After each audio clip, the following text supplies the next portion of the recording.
Hello, this is Dr. Steele. I am recording this video on what doctors see and utilize in laboratory findings. Um, so this is kind of this is my lab report that I'm evaluating. And so a typical lab panel would look something like this. I run typical a CMP14, which is your comprehensive metabolic panel, a CBC with differential, which is your expanded immune system, TSH and lipid panel. Typically on most patients that I see, I do sometimes, obviously run additional lab panels, but this is kind of a starting place that I start from. If you went to an allopathic doctor, meaning like a medical doctor or something, they would run these same panels in like your annual physical. So sometimes patients will bring in what they've had run from, their annual physical, and I use pretty much the same panels to kind of start with and point me in the right direction. Biochemistry is one of my first loves, and evaluation of lab panels are also one of the things that I absolutely just love and adore. And so I wanted to create this video for you guys to understand kind of how I look at lab work, because it's not as simple as you may think. So, you would get a standard panel like this at your doctor's office. Maybe there's some highs and lows on it. They would kind of look at your general information. Oh, that's interesting. Your potassium's high. You may ask about that, and they may go, oh, I don't know, whatever. Or they may, oh, no, not a big deal. Everything looks normal. Everything was within reference range. Oh, my triglycerides are a little high, but your HDLs are good, so you're good. Your cholesterol looks good, etc. And that would be kind of what they would talk about. They really wouldn't have like a whole bunch of clinical significance, especially if I didn't present with any symptoms or anything like that. So most people are used to kind of getting a lab report like this and some abnormalities in it, and then they go, I don't know. So then let's look at kind of how I look at lab work. Lots of pretty colors. So I track my lab work, pretty often, as you can see, 2 to 3 times a year. 2019 is kind of slack on the lab report, but and then I'm probably going to be due here for a new lab soon. So first thing we look at is correlations, right? So I have a family history of diabetes, so I'm always watching my glucose and managing my glucose and keeping that kind of within normal ranges. And I'm also always doing work on different parts of my lab panels. So my BU and creatinine, I'm looking at my dehydration, my minerals, etc., and making sure that my adrenals are within balance. My adrenals are really kind of showing up here, potassium elevations there.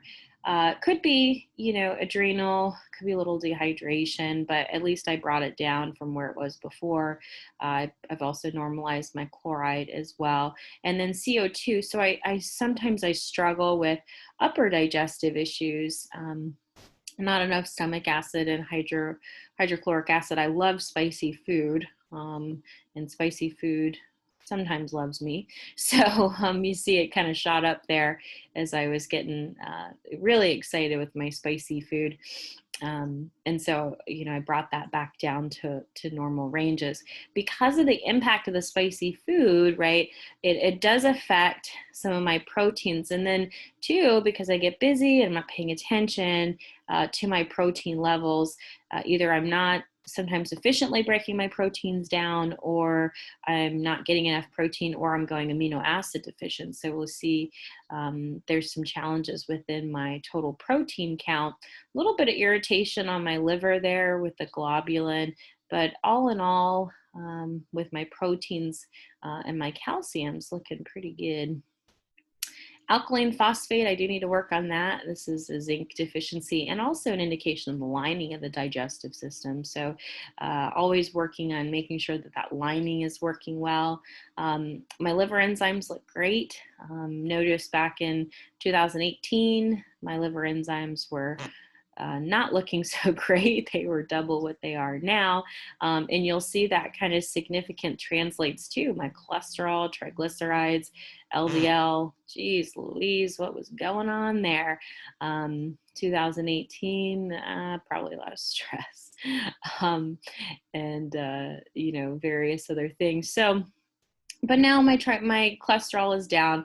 My tris have come down to, you know, a little bit on the lower end. So I just want to make sure that my liver is nice and supported. There's no liver irritation. I've definitely taken myself out of any kind of cardiovascular risk there. But still, you know, definitely need to make sure my blood looks good and it's nice and supported. My TSH looks good. At one time, I was going mineral deficient here and I wasn't converting T4, T3, so I needed some support there. Got the TSH a little bit back and now a little bit down, excuse me, and now, you know, it's kind of going back into the ranges that it needs to be. I did a lot of methylation work at that time. So, because I have a lot of different MTHFR variants and a lot of variants surrounding my body's ability to detox. Maybe in a methyl-genetic video, I'll show you my genetics and you can see what that looks like. But B12 was really high because I was really pumping a lot of those cofactors and NADA and some other antioxidants to really get my body, my metabolism burning. I've always kind of struggled with anemia because of my methylation issues. So we can see my hemoglobin hematocrit is I've still been working on that. I do take quite a bit of chlorophyll to help kind of keep supporting that. So we'll see. I've been working on that for a little bit. So we'll see when I run new labs, kind of what I did there.